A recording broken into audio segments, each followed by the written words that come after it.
¿Qué es el recubrimiento de película? Se define como una capa delgada y uniforme a base de polímero de aproximadamente 20 a 100 micrómetros de espesor, que se aplica a la superficie de sustratos como las tabletas, gránulos, cápsulas, etc. ¿Cuál es el propósito de recubrir? Mejorar las características organolépticas del sustrato, facilitar la deglución, incrementar la estabilidad de un principio frente a la exposición ambiental, aumentar la integridad mecánica del comprimido, modificar el perfil de liberación del fármaco y evitar la incompatibilidad de sustancias medicamentosas activas. ¿Con qué recubrimos? Con excipientes que se dispersen en un solvente adecuado para formar una solución o suspensión. ¿Cuáles son los componentes típicos de una formulación de recubrimiento? Los polímeros, que vienen a ser macromoléculas compuestas por una o varias unidades químicas denominadas monómeros que se van a repetir a lo largo de toda una cadena. También tenemos a los plastificantes, que son disolventes orgánicos de bajo peso molecular con altos puntos de ebullición, usados para alterar las propiedades físicas de un polímero que tiene un estado vítreo y hacerlo más flexible y suave para que funcione como material de recubrimiento pelicular. Esto se logra porque los plastificantes producen un aumento de volumen libre de la estructura, incrementando la movilidad molecular de los polímeros. Los opacificantes, que vienen a ser sustancias que se añaden a los productos translúcidos para hacerlos más impenetrables por la luz y la radiación. Tenemos a los vehículos o disolventes, que juegan un papel importante en el transporte de los materiales de revestimiento a la superficie del núcleo del producto. Parte experimental. Objetivos. Objetivo general. Determinar el efecto de la concentración del plastificante en la integridad del recubrimiento de bolitas de madera. Objetivos específicos. Demostrar y comparar el efecto de cada concentración de plastificante en la integridad del recubrimiento de bolitas de madera. Materiales. Excipientes para el recubrimiento: hidroxipropil metilcelulosa, polietilenglicol de 400, dióxido de titanio, alcohol etílico de 70 grados, agua desionizada. Materiales para el recubrimiento: 3 pinceles número 6, 112 bolitas de madera de bisutería, un juego de bingo, una balanza digital, una secadora de cabello, una jeringa de 5 ml, vasitos descartables y un recipiente graduado de 100 ml. Metodología. Formulación del recubrimiento. Para realizar la formulación nos hemos basado en el cuadro general para una formulación típica de recubrimiento pelicular que se encuentra en el Tratado de Tecnología Farmacéutica volumen 3 de Martínez y de la formulación presente del libro de Coating, realizando ligeras modificaciones en base a nuestros excipientes disponibles. Preparación de las sustancias de recubrimiento. Se preparó una solución hidroalcohólica, 85% etanol y 15% agua. Luego se le agregó el hidroxipropil metilcelulosa previamente agitada y se mezcló suavemente por un tiempo de 4 a 8 minutos hasta obtener una mezcla homogénea, para luego agregar el dióxido de titanio y el polietilenglicol, mostrando en la siguiente tabla las 6 formulaciones de las sustancias de recubrimiento preparadas, teniendo el polietilenglicol como variable a distintas concentraciones en cada preparación. Etapa de recubrimiento y prueba de integridad. Se recubrió 17 bolitas de madera de bisutería con la ayuda del pincel y se secó usando una secadora de cabello de potencia media durante 4 minutos. Una vez secados, se hizo la prueba de integridad en el bombo del bingo poniendo las 17 bolitas recubiertas y 20 bolitas de plástico. Se giró 100 veces y se retiró el contenido para luego realizar el análisis. Tanto para la preparación y las etapas de recubrimiento nos hemos basado en el artículo Efectos de plastificantes y tensioactivos sobre las propiedades de formación de película del hidroxipropil metilcelulosa para el recubrimiento de tabletas de diclofenaco sódico de Roy. Resultados. Aquí podemos observar lo que ocurrió con el recubrimiento cuando hubo una variación de concentración del plastificante. En la imagen A, ante una ausencia de plastificante, el recubrimiento presentaba descascaraciones, mientras que en la imagen B, en la C y en la D, que presentaban concentraciones dentro del rango permitido, que corresponde a un 0.5 a un 2%, a simple vista se observó que el recubrimiento estaba en condiciones normales.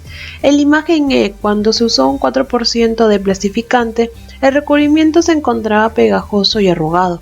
Por último, en la imagen F, cuando se usó un exceso de plastificante a un 16%, el recubrimiento se encontraba totalmente pegajoso y arrugado, lo que ocasionaba que se junten entre ellos y se pudo observar al usar el juego del bingo. En este juego, al introducir las muestras que presentaba 16% de plastificante y al darlas 100 vueltas, se observó que se juntaban entre ellas y habían residuos de recubrimiento en las paredes del bingo. Después de llevar las muestras al juego del bingo y someterlas a un estrés mecánico, se identificaron los siguientes defectos como corrugaciones, desprendimiento, agrietamiento y adherencia. En el caso de la muestra A, que tiene una ausencia de plastificante, se identificaron dos defectos como un alto desprendimiento y un alto agrietamiento. En la muestra B, que corresponde a un 0.5% de plastificante, el único defecto que se identificó era un leve agrietamiento, mientras que en la muestra C y D, que corresponde a 1 o 2% de plastificante, no se identificó ningún defecto. En el caso de la muestra E, que presenta un 4% de plastificante, los únicos defectos que se identificaron fue una leve corrugación y una leve adherencia, mientras que en la muestra F, que contiene un 16% de plastificante, presenta una alta corrugación y una alta adherencia. Para contrastar los resultados obtenidos con la bibliografía, en el trabajo de Jonari y Orafai, donde evalúan el efecto de diferentes pesos moleculares y concentraciones de plastificantes sobre las propiedades mecánicas y termomecánicas de películas libres, nos mencionan que el plastificante se añade para conferir plasticidad a la película de recubrimiento y alterar sus propiedades mecánicas, tanto la elongación como la tensión. En la siguiente tabla se observa cómo la concentración y el peso del plastificante, polietilenglicol para este caso, afectan a las fuerzas tensiles, es decir, la rigidez que puede presentar el recubrimiento. Partimos de una concentración de 0%, lo que significa una ausencia de plastificante, y vemos que todas empiezan en el mismo punto. Luego, al aumentar la concentración a 10%, se observa una disminución en la rigidez del recubrimiento, resaltando el hecho de que el plastificante de menor peso molecular generó una mayor disminución respecto a los otros de mayor peso molecular, y así sucesivamente para las otras concentraciones. En este sentido, una mayor concentración del plastificante generará una disminución mayor en la rigidez de la cubierta, con lo cual conseguiremos una mayor flexibilidad como un incremento en la resistencia a la fractura en nuestro recubrimiento.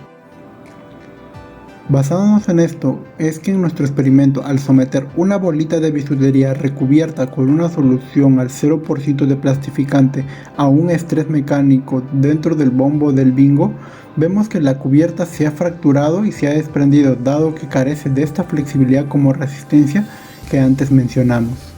En el artículo, que tiene como nombre Efecto de plastificantes y tensioactivos sobre las propiedades de formación de película de hidroxipropilmetilcelulosa para el recubrimiento de tabletas de diclofenaco, cuyo objetivo tiene como investigar los efectos de los tensioactivos sobre la uniformidad del recubrimiento y la calidad de recubrimiento de la película, en este estudio se seleccionaron dos plastificantes, el polietilenglicol 400 y el propilenglicol, donde el líquido se preparó incorporando diferentes concentraciones de polietilenglicol 400 y propilenglicol. Debemos tener en cuenta que el recubrimiento es un proceso complejo en el cual intervienen diferentes factores, y para garantizar la capacidad de propagación o formación de la película se agregan plastificantes.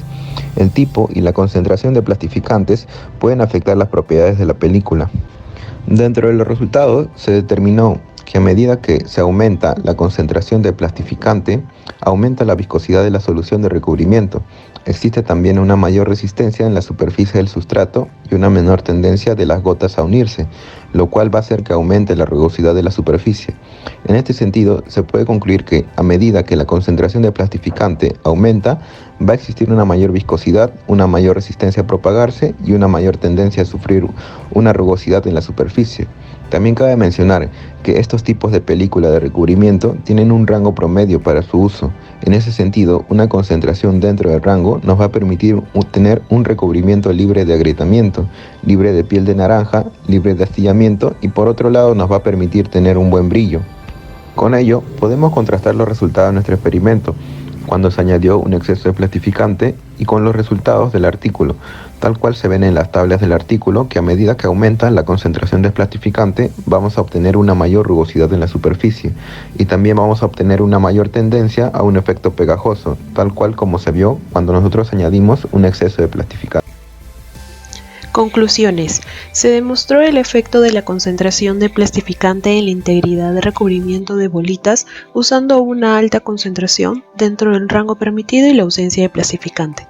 Y se comparó el efecto de la concentración de plastificante en la integridad de recubrimiento de bolitas, observándose grandes defectos cuando hay una ausencia y un exceso de plastificante.